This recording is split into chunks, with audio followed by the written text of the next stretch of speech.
Well, greetings. We are back in the story. Welcome back. It's good to be together again for the Sunday preview, and then on Mondays, there's more to the story. In the fall, I did the Sunday preview on Thursdays. I'm going to do them on Fridays for this winter, and then in the spring when we get into the New Testament. So we're going to finish off the Old Testament in the next 8 weeks. Then we'll take a break for Lent on Sundays and Wednesdays. And then right after Easter, Sunday after Easter, we'll get into the New Testament, kind of an overview from Matthew to Revelation. So it's a good study. I love reading these stories in kind of an abridged kind of way, so that you kind of get the whole story without all of the extra stuff that's sometimes a little bit distracting. So this week, January 1st, we are on chapter 10 of the story. Chapter 10 of the story, entitled Standing Tall and Falling Hard. And we remember, before Advent, we were in Judges, that never-ending cycle for 300 years of rebellion, repentance, restoration, new judge. And again, the cycle repeated itself with sin and rebellion, repentance. They call on the judge.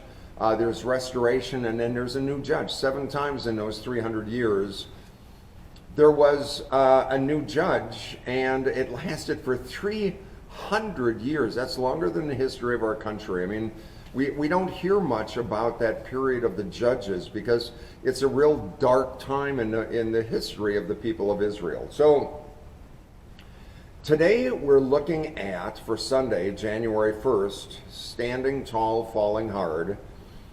We're looking at 1 Samuel as the Israelites are led by Samuel, who is kind of the last of the judges, although he's kind of a prophet.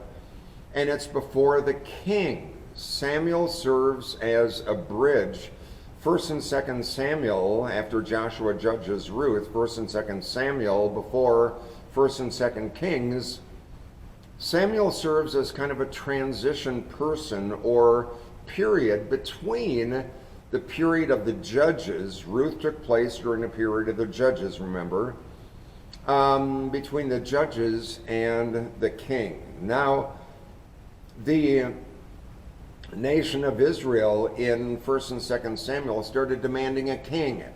They said, all of our neighbors have kings. Why can't we have a king? God says, well, you got me. You don't need a king. The people complained and complained. We want a king. We want a king. Eventually, God gave to them a king, King Saul, that we'll see next week and the week after. Things did not go smoothly with Saul before David became the king after Saul. So those are kind of the chronology people that we'll be talking about in the next weeks. During the time before and during the time of Samuel, people did what was right in their own eyes. That gets repeated, that phrase, in their own eyes, meaning not through the eyes of God, but through their own eyes. In the book of Judges, people were just continuing to rebel, and again, rebel. They repented, they got restored. That whole cycle just gets repeated again and again. Toward the end of Judges and into the book of 1 Samuel, people remembered the blessings of God and the promises to God's people.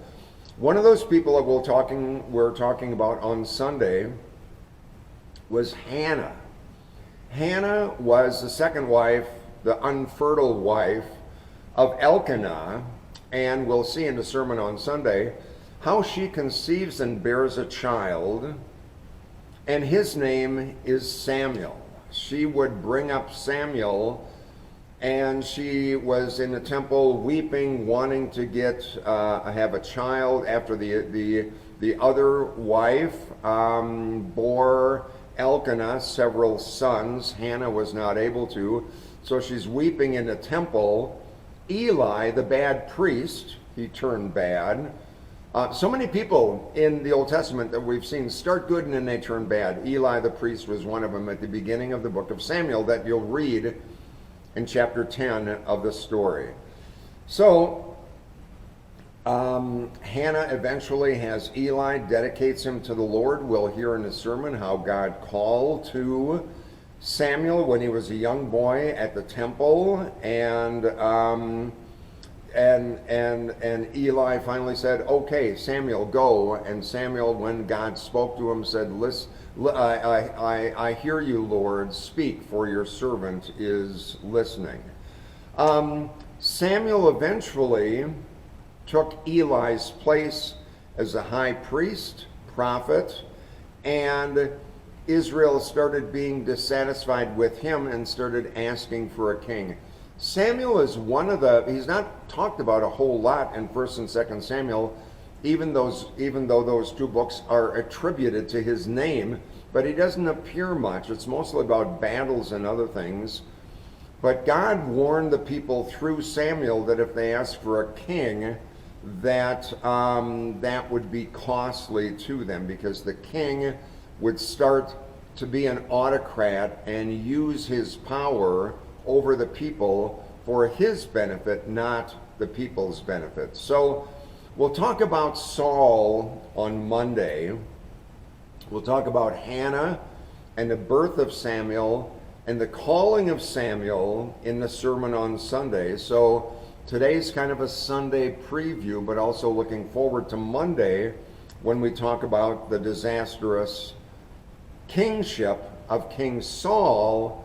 But then David, the next week, was anointed king, and he would be a good king for a while until he did some dumb things and ended up not to be a good king, although since David had a heart after God, David is one of the stories of redemption in the Old Testament. David was, of course, the great ancestor of Jesus. So think about this. Think about a couple of things. Think about Hannah wanted a child so badly that she promised that she would give God over to him, give the child over to God, and when God gave her a child, she kept her promise and brought Samuel to the temple to be with Eli when he was about 3 years old. And then he spent his growing up years in the temple under the tutelage of Eli.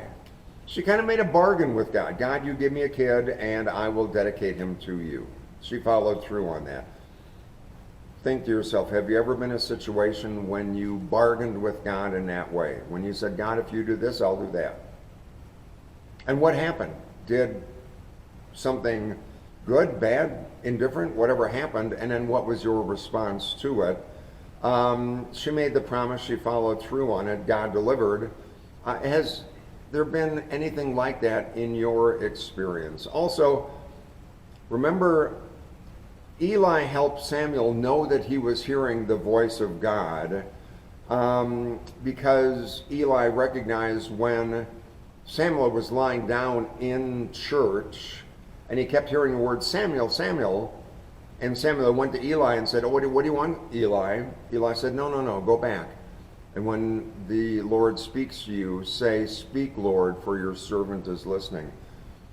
A couple of weeks ago, I made a reference to just kind of hearing the voice of God, sensing the voice of God, kind of feeling that God is leading you into go in a certain way. Maybe not calling your name specifically like God did with Samuel, but have there been times in your life where you've really sensed God wanted you to zig and you kind of wanted to zag? God wanted you to do one thing and you thought, well, I'm going to do another because I think I know best? Or has there been a time when you really got I don't want to call it a premonition, but a real feeling that God was leading you in a certain way and you went that way? And what happened with that way? Did it turn out well? Did you discover something more about God and about yourself in that following, the speaking? I don't want to use the word premonition, although I've used it twice. That just kind of the feeling in your gut that God is speaking to you and leading to you. What happened in that time and what did you do? So enjoy the reading of chapter 10. I'll see you either in church on Sunday or listen in, and then on Monday morning at 5:30 a.m. I'll have that posted for There's More to the Story about King Saul. So great to be with you again, and these will continue for 8 weeks, and then Lent, then another 8 weeks in the New Testament, and we'll be through the Bible by June 4th. Good to be with you. You take care. Bye-bye.